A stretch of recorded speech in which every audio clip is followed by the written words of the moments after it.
Do you think Americans realize that the National Enquirer helped to elect Donald Trump? You know, I don't have the ability to answer that question accurately. I don't know what the American voters thought. I know that he was elected, and I know that a major supermarket tabloid dedicated a tremendous amount of its front page space for months and months and months to that effort. So the only thing that I can surmise is that, and also endorsed a presidential candidate for the first time in its entire history. The Enquirer had never endorsed any presidential candidate before Donald Trump. So, you know, the writing's on the wall. It doesn't take, I think, a rocket scientist to figure out that they were very much in bed with the Trump campaign and had a major stake in doing whatever they could to get him elected. Measuring how successful that was, I don't know how you do that. But the film was an attempt to kind of connect the dots and say, well, how in the world did we get here? How did we get here?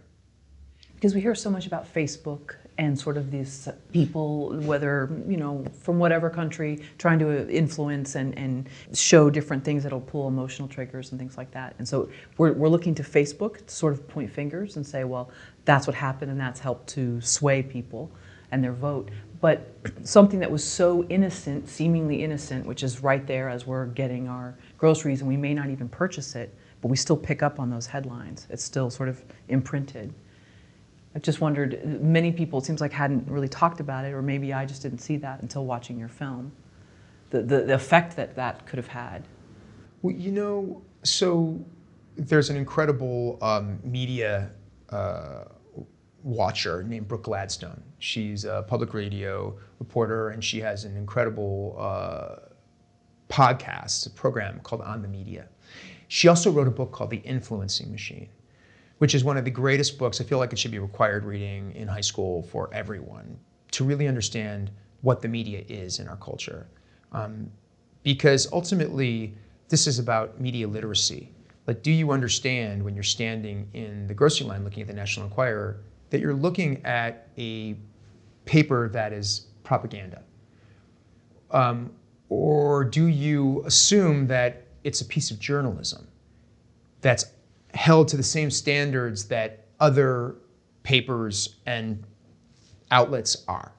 You know, so I think it's on us. You know, everybody likes to point fingers. Oh, it's Facebook's fault. It's the Enquirer's fault. It's the New York Times' fault. It's CNN's fault. It's Fox's fault.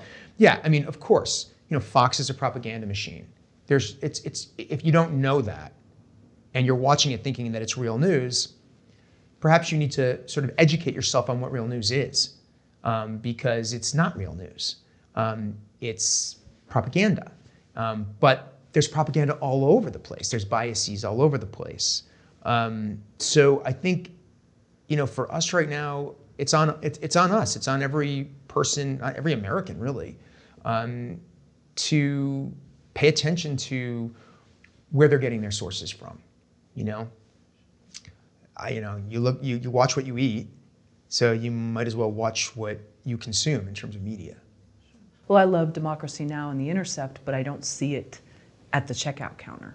It's not, the headlines aren't there. Yeah. I have to go on my computer to look at it. Yeah. So this is so in your face, whether you dismiss it as trash or you think it's real journalism, it's still there. It's still shouting a message. Yes. Yeah, I mean, I think that that's really powerful, especially because it's there. You know, an issue of the Enquirer is on the newsstands for what, 7 to 10 days.